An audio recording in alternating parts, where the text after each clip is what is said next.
दिल्ली का बुराड़ी इलाका, तारीख 1 जुलाई 2018। एक खबर जिसने सबको चौंका दिया।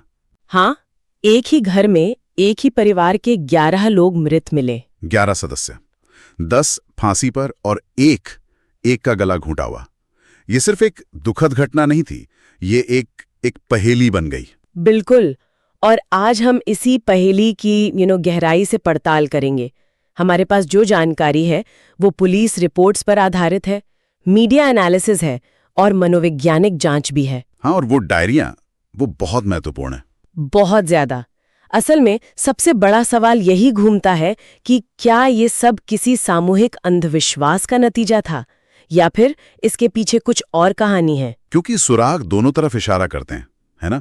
एक तरफ वो साइकोलॉजिकल थ्योरी है और दूसरी तरफ कुछ ऐसे फिजिकल एविडेंस हैं जो उस थियोरी पर सवाल खड़े करते हैं। तो चलिए कोशिश करते हैं इस गुत्थी को परत दर परत खोलने की। उन तथ्यों को देखते हैं और उन सवालों को भी जिनका जवाब शायद अब तक नहीं मिला है। ठीक है। तो उस सुबह हुआ क्या था, एकदम शुरू से बताएं। देखिए, 1 जुलाई 2018 की सुबह थी। करीब 7:15 बजे का वक्त होगा। पड़ोसियों ने ध्यान दिया कि चुंडावत परिवार की जो किराने की दुकान थी वो रोज की तरह खुली नहीं थी और घर का दरवाजा भी खुला हुआ था। अच्छा।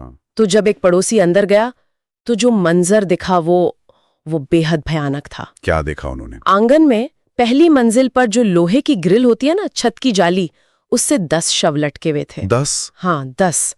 और सबकी आंखों पर पट्टी बंधी थी, मुंह भी कपड़े से ढका हुआ था, कानों में रुई ठूसी हुई थी और हाथ पीछे बंधे थे। ये तो बहुत ही अजीब है। और 11वीं सदस्य, परिवार की मुखिया नारायणी देवी, वो जो परिवार की सबसे बुजुर्ग सदस्य थीं, 80 साल की नारायणी देवी, उनका शव दूसरे कमरे में मिला, बिस्तर पर, और उनका गला घोंटा गया था। अच्छा, उनकी मौत फांसी से नहीं हुई थी? नहीं, घर में सिर्फ एक ही जान बची थी, उनका पालतू कुत्ता टॉमी।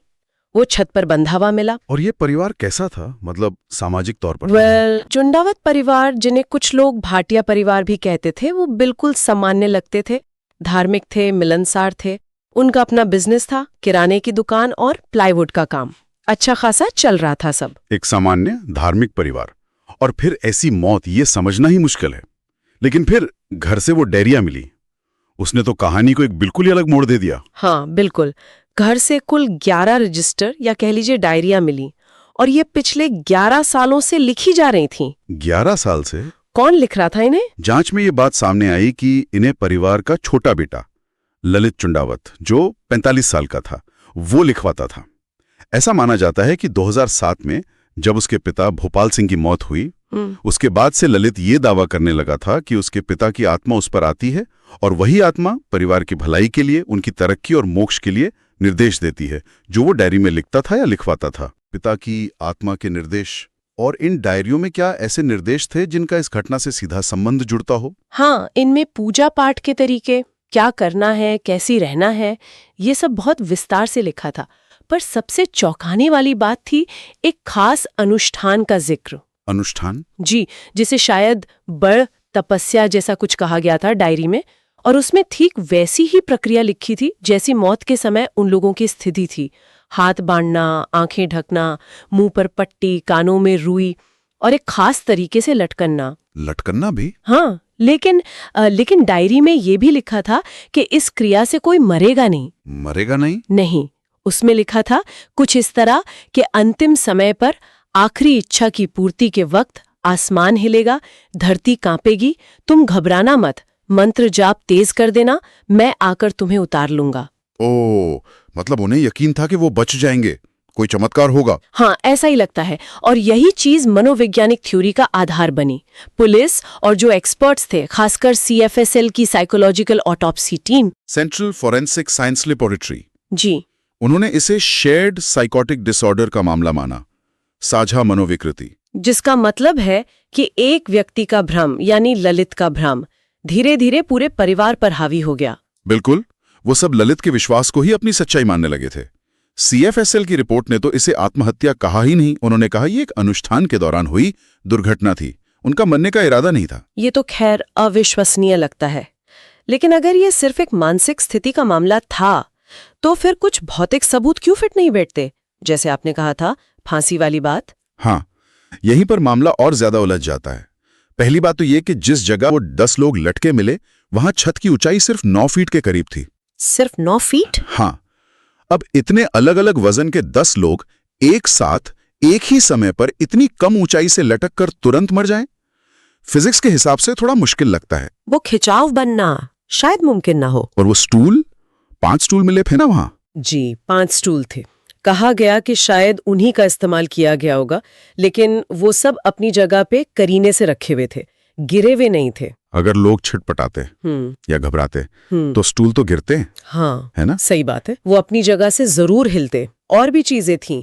घर की बाहरी दीवार पर अजीब तरह से 11 पाइप निकले हुए थे, 7 सीधे, 4 मुड़े हुए। हाँ, वो पाइप्स वाली बात भी थी। पुलिस ने तो उसे 11 मौतों से जोड़ा, लेकिन परिवार के जो जीवित सदस्य थे उन्होंने कहा कि वो तो वेंटिलेशन के लिए लगवाए थे। अच्छा। और दादी नारायणी देवी के शव के पास जमीन पर एक घेरे में 10 मोबाइल फोन रखे मिले थे, सब साइलेंट मोड पर। 10 मोबाइल? और घटना से ठीक पहले ललित की गूगल सर्च हिस्ट्री में कुछ मिला था।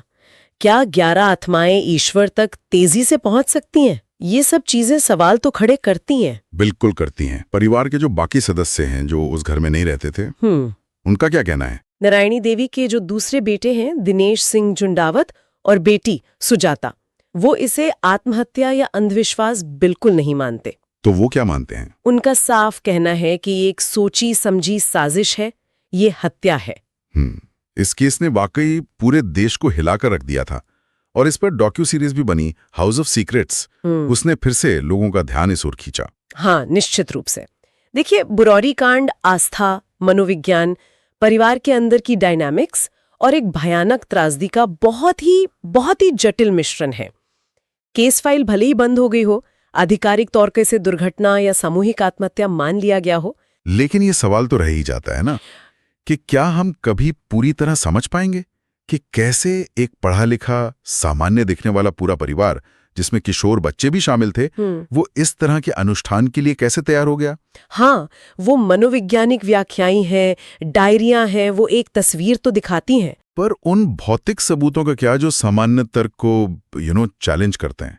ये घटना हमें विश्वास की हदों के बारे में, परिवार के अंदर छिपे उन अनदेखे दबावों के बारे में और जो हमारी साझा हकीकत होती है वो कितनी नाजुक हो सकती है,